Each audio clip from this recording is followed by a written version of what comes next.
the leper scholar versus Israel in Isaiah 53, a guilt offering. What is the Messiah's name? The rabbis said his name is the leper scholar, as it is written, surely he hath borne our griefs and carried our sorrows, yet we did esteem him a leper, smitten of God and afflicted. And that's from the Sanhedrin 98, small case B. The belief that Isaiah 53 describes the Jewish people as the man Israel, that is often attributed to Rashi, is now the prevalent teaching on the subject. Rabbi Singer of Outreach Judaism is one of the most followed on the internet, and his analysis of Isaiah 53 being Israel. His analysis is very similar to Christians, in that he believes the animal atonement and worship laws of the Torah are to be applied to a man, to men actually, and women and children of the Holocaust. The Christians call Jesus the unblemished Lamb of God. Rabbi Singer says the Jewish people who were murdered and slaughtered in the Holocaust were ram guilt offerings for the purpose which might prosper of having the Jewish people return to the promised land. That would be God's purpose that might prosper in chapter 53. Rabbi Singer's commentary from his Midrash, Isaiah 53, Jesus or Israel, on Isaiah 53:10. This was posted on a Facebook page. The end of it says, share this with all your friends. In other words, anybody can use it. So, yeah. And everybody should know that, by the way. You can't just use something that's on somebody's site. But if you're given the authorization to, such as he gave, it's okay, but you still can't perjure or slander them. I'm a lawyer. I don't practice, but I am a lawyer and I know these things. So, I'm just going to really deal with 53:10. I'm not going to go through his whole midrash or anything. It's the one verse that you can't just prove by physical evidence. He offered himself for guilt. You know, all you can do is say somebody's worthless that you did. Except there is a little bit more. In any event, I am going to read, this is in quotes, there's no, I didn't do anything, I didn't even make corrections with his background or anything. It's exactly as it is in his midrash in Isaiah 53 that he had posted on Facebook in his notes many years ago. I was a friend of his at the time. So I'm sharing it. I'm sharing 53:10, but I'm going to give my commentary on it, contrasting it with his commentary and the problems I see with that, which is not an unusual thing the Jews have always done, but in particular in the times of the Talmud, Rashi,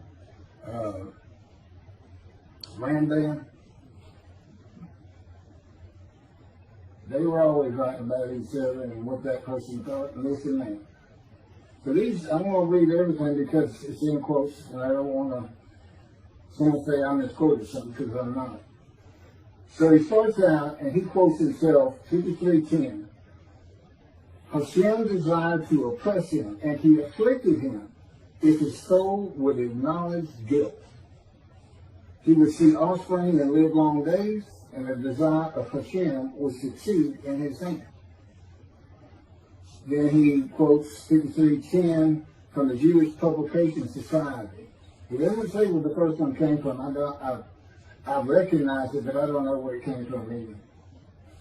But the Lord chose to crush him by disease, that if he made himself an offering for guilt, he might see offspring and have long life, and that through him the Lord's purpose might prosper. this translation by the Jewish Publication Society of the Hebrew into English began in, I believe it's 1956, from scratch. They didn't use old texts from the Talmud era. The Old Testament of the Christians is from a retranslation and then into English. And translations are tough enough as it is without going through two instead of just directly one. And the rabbis and scholars on language who were involved with that process for many, many years began with the Leningrad Codex, the oldest Hebrew translation of the Hebrew, not translation, the oldest Hebrew Bible written in Hebrew. And they translated it. It's one that's been used for hundreds of years.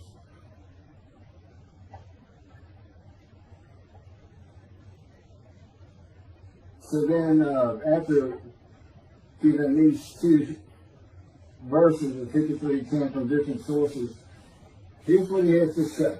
Not only are we stuck with the same God punishment, God situation here, as we were before, this one is even more perplexing. Yeshua was supposed to be the sinless, unblemished Lamb that died for your sins on the cross, and yet it states right here that if he would have acknowledged his guilt, he would see offspring and live long days. The JPS, Jewish Publication Society, rendering gives a little different twist to an already sticky situation. It says, parentheses, if this were referring to Yeshua, close friend, that the Lord chose to crush him by disease. I don't know if you can classify a cross as a disease or not, but I don't think hanging and being crushed are the same thing either. In fact, according to John's Gospel, not a single bone of Yeshua's body was broken. Of course, this is stated so he could be equated with the Passover lamb, and John is the only one that compares Yeshua to the Passover lamb. But how could this be speaking about eternal Israel? Very easy. The offering of guilt in this verse is actually, literally translated as guilt offering.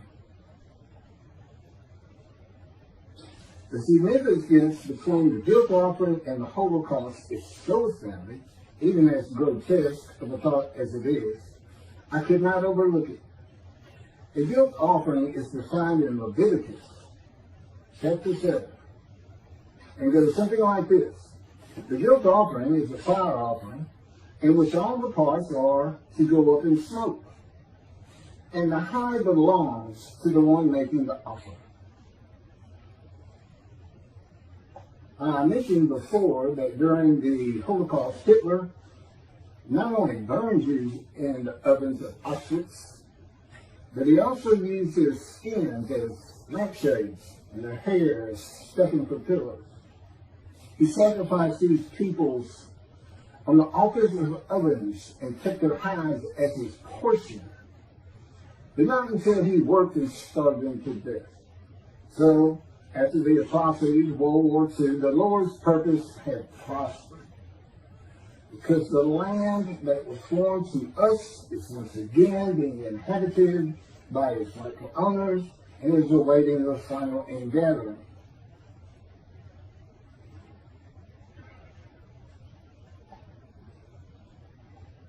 The guilt offering, that's it for the quotes. That's his commentary on verse 2.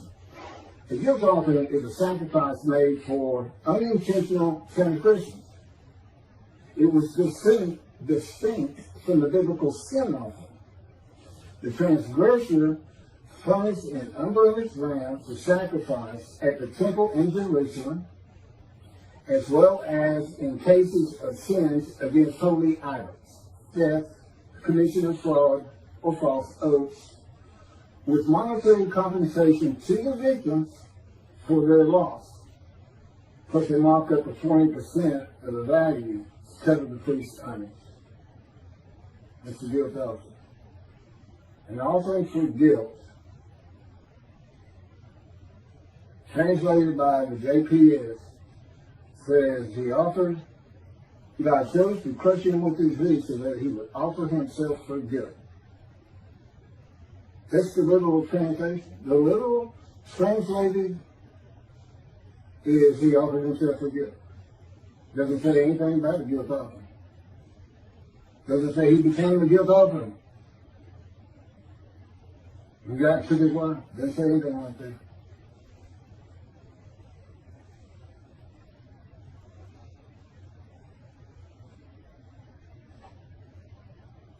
The Jewish people murdered in the Holocaust had not made any unintentional transgressions against Hitler and did not make monetary compensation to Hitler if they did. It is the people Israel that makes themselves an offering for guilt, and Rabbi single analysis, though he seems to be saying Hitler made a guilt offering to God of blemished rams. And these aren't this is an unblemished lamb of God, the unblemished rams of God for guilt offering sacrifices. These are all just regular people. Everybody has some sins in their life. So they technically, if this is what happened, I really can't figure out what he's done here. But I do my best. I try to keep an open mind. But you can't offer an animal in any of the offerings that's blemished, defective, sick, disease. You can't offer them. God won't accept them. And human beings are not a part of an animal sacrificial and atonement system. System of running. Running what sin is. Running, it can cost you. You might have to give up your prized animal if you want to be forgiven by God. And it teaches you how to cook your food. It's a system he did away with through his prophets. Isaiah chapter 1, Amos, Psalms. He told the Jewish people. Not only did he say, do not sacrifice your children, which they were doing to the fire god all too often, but he told them, I no longer want your animals. Stop sinning is what it all boils down to. And this is even picked up in the book of Hebrews as a Christian. Basically, Jesus said, God no longer wants bulls and goats for sin. He has prepared my body to sacrifice for sin. The final sacrifice. His body prepared by God. I don't believe that any more than I believe God would accept a blemished Lamb of God, because, and I've already shown the video, you cannot deceive. It's written in the scripture with how he manipulated and lied and changed verses. He's a liar and a deceiver. He's a false prophet. He prophesied 5 times of his return and he never did it. And he even said it's going to be quick, it's going to be quickly, it's going to be quickly. That's been over 2,000 years. But basically, it was his generation. When he was born, everybody alive at that moment is his generation. When they're all dead, his generation's over. They're all dead. He said, I preach you shall see me return. Sounds kind of vengeful, kind of like the movies you see with the fellow getting ready to be electrocuted and tells the one, I'm coming back. Harsher. You, the people of Caesarea, there are those amongst you who will see me return. And never did. You, members of my 12, there are those amongst you who will be alive when I return. And never did. My favorite, Book of Revelation. The great story of destruction of all things, and Jesus comes, and the Jews that don't believe in him are not only killed, they're put in hell. Judaism doesn't even believe in a hell. If they don't believe in Jesus, well, why would you believe a liar, a deceiver, in a book of lies and deceit? People who believe in human sacrifice. being healed by the blood of the death of another? Do they not want to be responsible for their own actions as it is? It's a sick, sick religion. And if you knew God as I knew God, you would know how repulsed he is at the thought that he would offer a human sacrifice to anyone, much less the Gentiles. He doesn't give any. You sacrifice to the gods the Manners did to receive favor. What favor did the Gentiles give God? With their presence in heaven? The continued sinning? I've been told Jesus won't just forgive your sins if you accept him. He's going to forgive all the sins you make the rest of your life. Because he already knows you're going to do it. So he's forgiven you.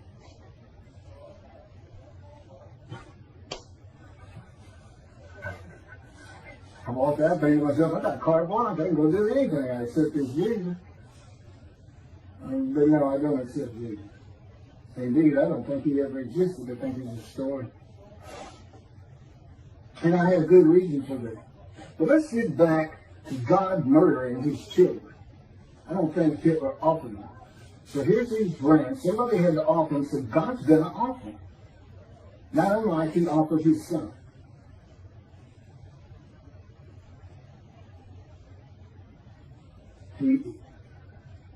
There's no explaining. And I haven't even finished it. So, Hitler sacrificed these people on the altars of ovens. These ovens to get rid of bodies of fire that become altars. And took their hides as his portion. It's very interesting. Because in verse 11 of Isaiah 53, the righteous servant who makes the many righteous receives as his portion the many, and as his spoil the multitude. The reference is to the people he's making righteous, the many. Many will be made righteous. A righteous servant makes the many righteous. Your portion, the many. You keep your followers. Make you donate to your cause, giving God's temple a little bit. But I gotta wade through rabbis like this. And Jews for Judaism and Michael Skoback, who basically just ignores 10. It's so simple. If you're going to use Israel as the man to be identified in Isaiah 53, who's supposed to be God's representative, like Moses in the day of the Lord, but if you're going to use them, you're going to have to use them as God used them with Moses. You gather every single one of them. They have to agree to a man. I want to know when all Jews got together as one and were plagued by God with disease and brought to grief with sickness, that they would offer themselves for guilt to God. They give them long life and make the many righteous. How many people did the murdered Jews of the Holocaust make righteous? How many of them saw their children after that?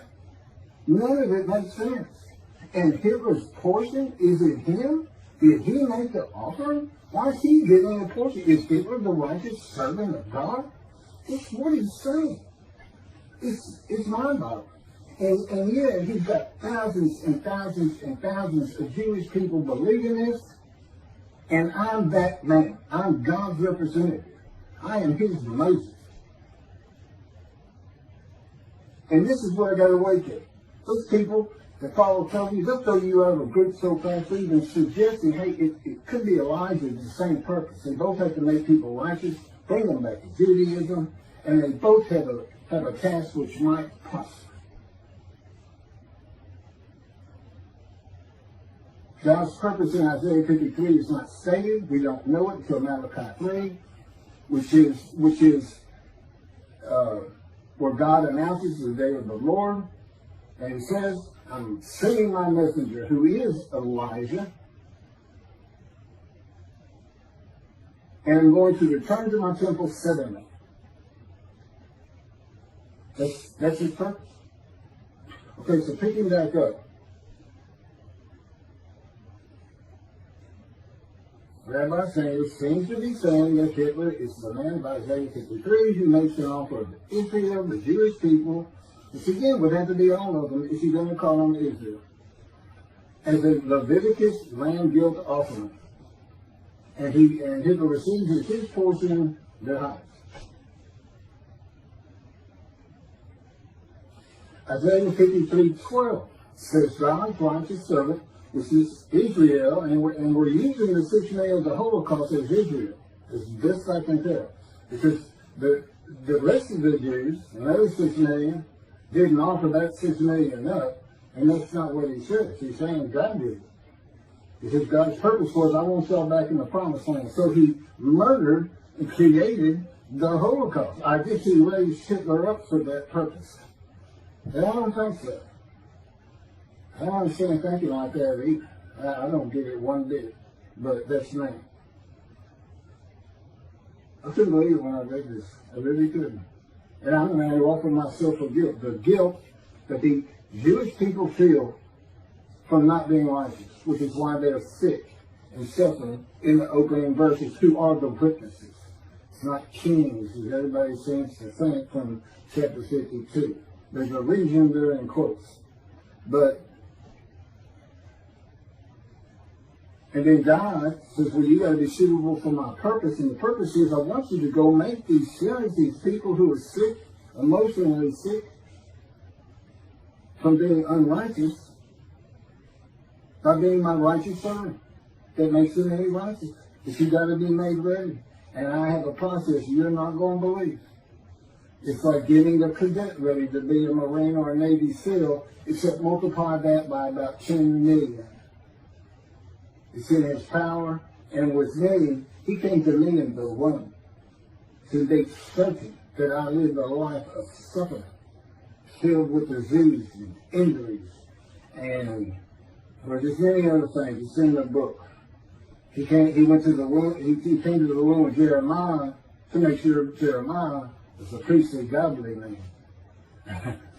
I was the exact opposite, an atheist for 60 years. And I had a furious spirit just like Moses and just like Ezekiel.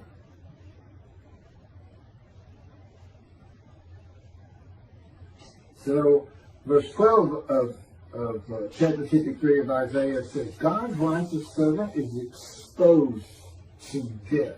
He is exposed to death by disease, from an affliction by God. God chose the person with disease. Then he says, well, I'm going to reward him because he was exposed to death. It's a disease. It's a sickness that can kill you. With me, it was cancer. There's other diseases that can kill you. Skin cancer, colon cancer, lung cancer, untreatable lung cancer. And here is my proof that I offered myself for guilt. I said early on, there's no physical proof, but there's some indirect proof. I was told I had no more than a month or so to live, to be prepared to die, based on pictures of my lungs, each one.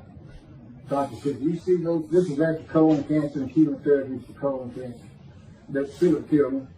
And he said, you see all those white spots all over your lung? He says, every one of them is cancer. It's growing cancer. It's too advanced to even take. It should have come in earlier on the colon cancer. So everybody gets sick if you think you might have a problem, or when they say you should go get sick. And he said, this spread quite a while back. I don't know why they hadn't already picked it up. They didn't pick it up until after the colon chemo. And I haven't seen the doctor since that day. He just walked out there and turned it out. I quit work. Just walking every day. I guess some, it's just hard to say. In many ways, I guess I was in denial. They said that's part of it. I guess I didn't even think I was really going to die. And, for the most part. And that was when the planes hit New York. That's 20 years ago.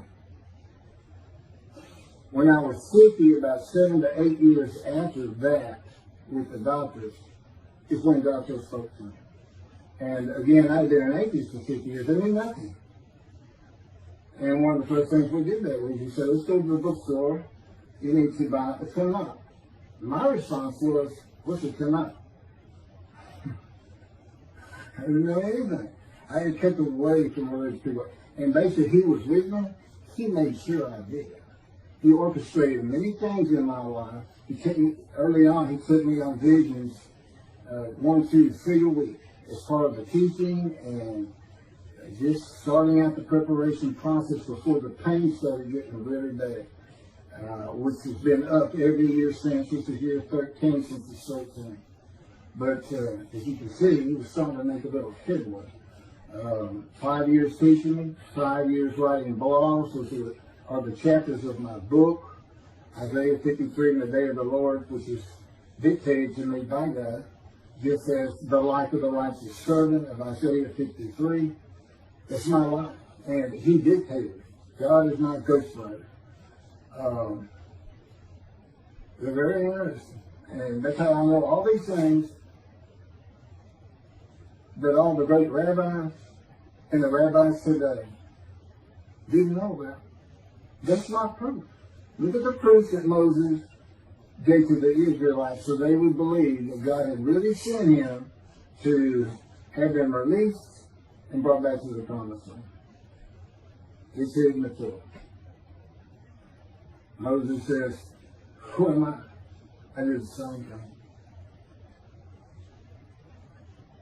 Picking back up with this, I'm getting there to the end of it. So, exposure to death, that's not dying. The righteous of Israel does not die for the sickness they are given. Now, I don't know in the Holocaust when they were plagued with disease, if everybody had to be plagued before they were gassed and shot. I think the answer is no. I mean, and then to go out and teach this no longer fits Isaiah 53, my man, the name instructs God. Because this is God's representative in the day of the Lord, and that is so easy to find. Jeremiah, see a time is coming, the land blooms again. See it's after desolations. Go look at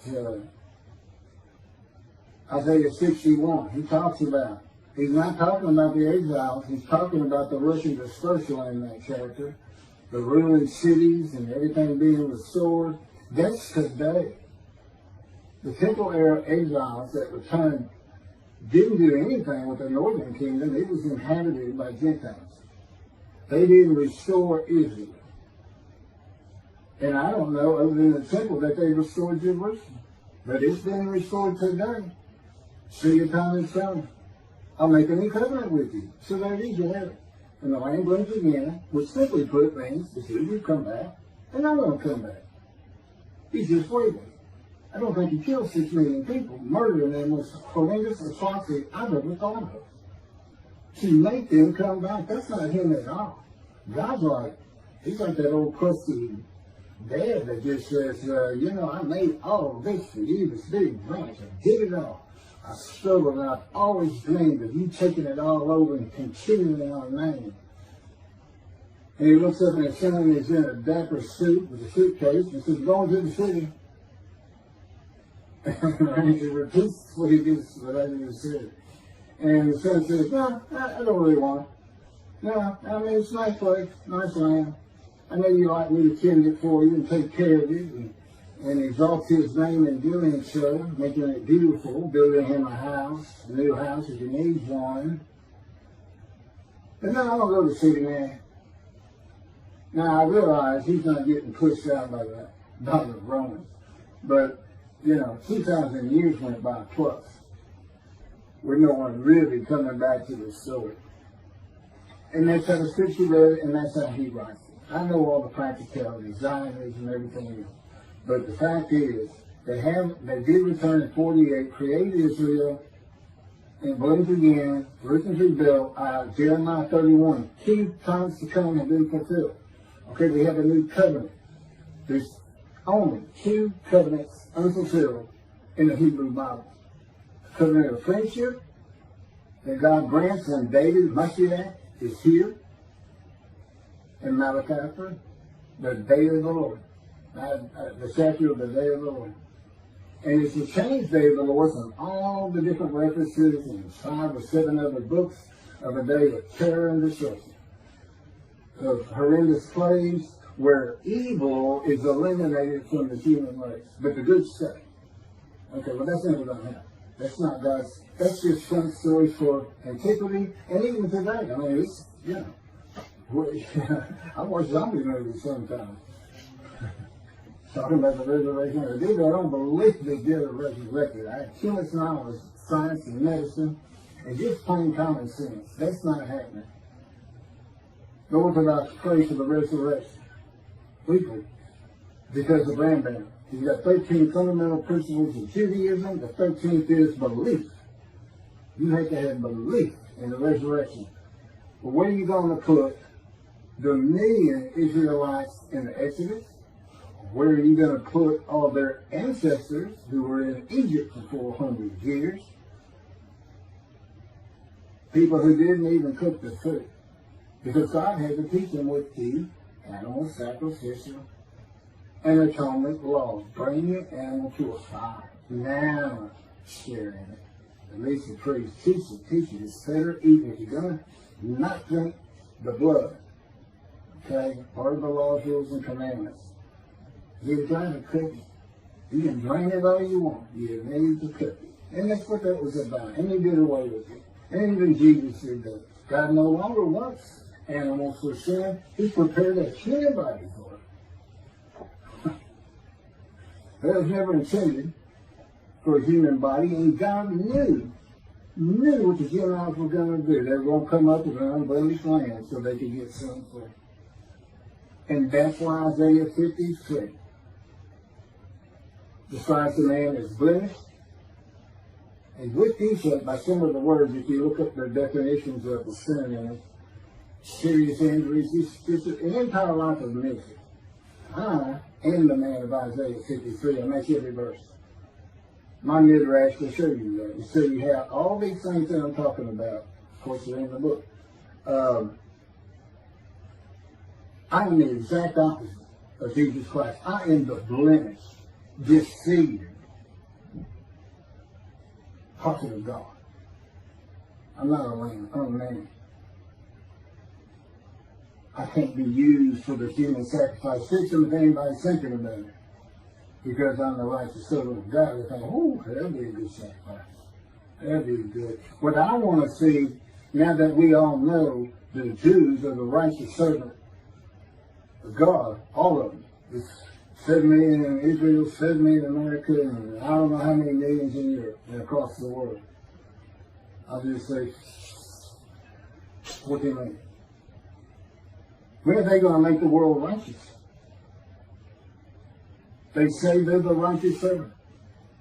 When have they made the many righteous and a multitude as one man is here? It's so far from thing. It's just as far as Jesus Christ said.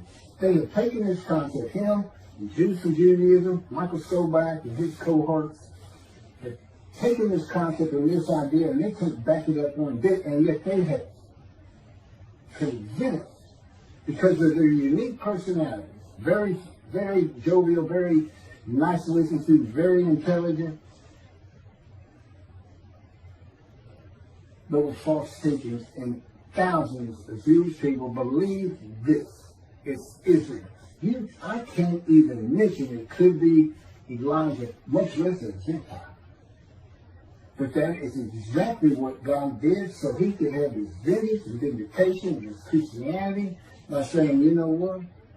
My Isaiah 53 describes a Gentile. I come from Adam. I wasn't allowed to go through Adam with Moses. I come from Adam. In the Talmud, that's Christianity. Esau and Adam. I'm coming from Christianity, and he says in chapter 63, and of the peoples, the Jewish people, the Jewish people, none are with him. Comes with the Gentile. And it's for his vindication against the Christians because he knew what they were going to do, and Jesus is a Jew. He can't fit it. He's not from the stump of Jesse. He's from the failed ancestral tree. He can't be the man of chapter 11, the anointed, Moshiach, who is described in 53. He can't be him for so many reasons. His lies and deceit. Now maybe other rabbis who've seen these signs, like Zacharias riding the ass into Jerusalem, and he says, I'm going to be crucified there by the Gentiles. When you look it up, and he says, all the prophets like this have made. Well, there's 20 prophets in the Jewish Bible, and not one of them says it. What one does say is, the Moshiach will ride ass into Jerusalem. Basically means he's going to be a humble man that doesn't have to be created by me. God's making sure Moses ended up being the most humble man on earth. And I know why. It's because of how God treats you. But I got too much of David that I have to show in the purposes that I have. My spirit is still furious. But the good thing is, I don't feel the fury inside. He can have me talk like this, like I'm furious, and I'm fine. This stuff, I won't even hardly ever say anything. It's incredible. The stories I could tell people once this gets going, just sitting around there, for those who truly believe. And the evidence is overwhelming. Cannot believe it. It's really to tell me you'd have never believed Moses. You and your ancestors would have died in Egypt. You would have gone, you'd have stayed. You can't use animal sacrifice for human beings. It's just mind-boggling. Absolutely mind-boggling. Okay, let me see where I'm at. I think I'm about done.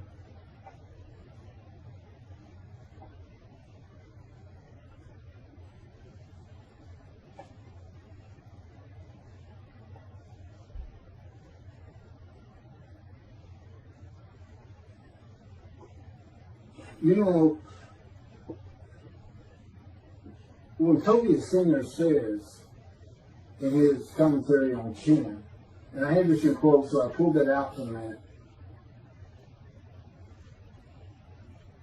He says that this phrase, that if he made himself an offering for guilt, is interpreted by Rabbi Singer to be, quote, actually, literally translated as guilt offering. Now, he is very well known for interpreting the Bible of his own without using anybody else's translations. And his people listen to him all the time to see what the translations should be and how maybe the Christian Bible got things wrong, or even the Hebrew Bible.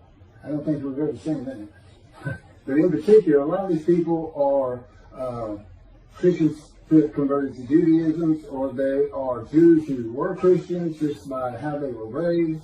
And then I guess Messianic Jews too sometimes. But they look at him for translations. And look at the words he uses. Talk about deceptive. Actually, literally, translated as guilt offering. The JPS, a panel of men who worked their lives at interpretation of translations, they didn't come up with that. Rabbis from Orthodox, Conservative, Reform, and then linguistic experts from universities, well-trained, well-pedigreed. And they don't say it's actually literally a guilt offering. And that's what God's saying, so let's use his animal sacrificial system. And in Tovia's case, let's offer up 6 million Jews. You see, none of that works. And none of it works. So what he's really saying is God just murdered 6 million Jews to steer them all back to the promised land. That's all he's really saying. Does anybody think God did that? I don't. I don't. I don't even think, when he said he put a plague against them in antiquity, that he really did it. I think the plague was just there, no different than the pandemic we're under. Well, much different, but that's just the way times were when you didn't have medicine, people didn't cook their food, and this and that, he would tell you. He said, but I took credit for him to scare them, I had to scare these people that they had.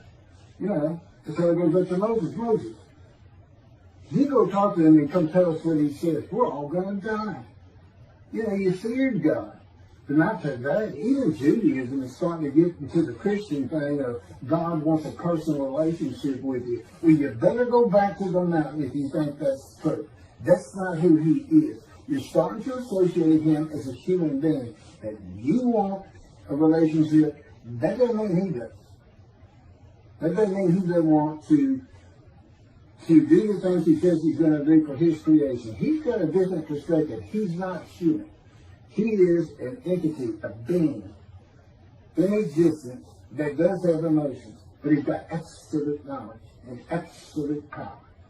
He thinks it, puts it in a vision, he wills it to obey. There is a process which goes by with his elements of the unseen, primarily his power. You know, we have all this water on earth, and Moses' name was full from watching this and that. Do you know that there's tiny microscopic particles of water, H2O, in outer space? He drew it with his power from the far corners of the universe to his planet. He decides everything, and that's just the way it is. And he doesn't care for the fact that the rabbis have decided to stay in antiquity in the Dark Ages. And anything those people came up with which fit their world, but can possibly fit our world, they need to change. He expected more of them. They dismissed. This is the reckoning. I'm bringing it for him. That he orchestrates every single word from my mouth.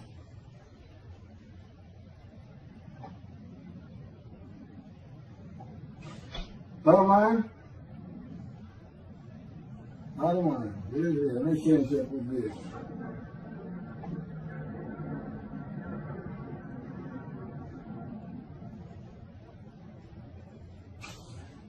Who receives the long life? I want to know who receives the long life. Because it's not Hitler and it's not the victims of the Holocaust. Who receives the long life?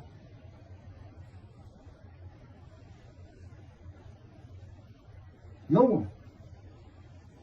Would God accept an animal sacrifice of blemished humans from the Gentile Hitler? No. He wouldn't. He doesn't accept human sacrifice, period. Were the much less lamb sacrifices for guilt.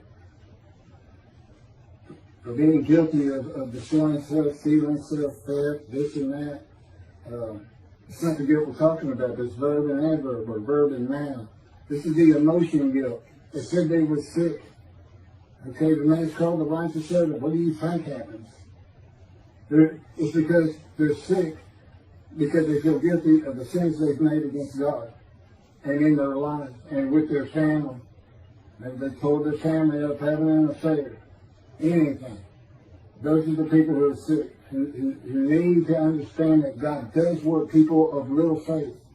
That God does do what he says he's going to do, and he does it in the manner he's always done it. He selects a man. And for the day of the Lord, he described him. He knew how difficult it was going to be in this age of secularism, atheism. Taught me, I'm an atheist. But he taught me up well. And after the 5 years of learning, the 5 years of writing, we had a little over a year to put the first book together, Isaiah 53 and the Day of the Lord. And then just recently, that was a year and a half or better ago. And then here just recently, he just all of a sudden had me write The Life of God's Righteous Servant, dictated it to me. And it didn't take 7 days to put it together. Although I'm still tinkering with it, changing things. Which makes me feel like I'm part of it. He does that for me. I always feel like I'm filled myself. Still make mistakes and errors, this and that. But when I'm dealing with his stuff, I don't ever worry about it.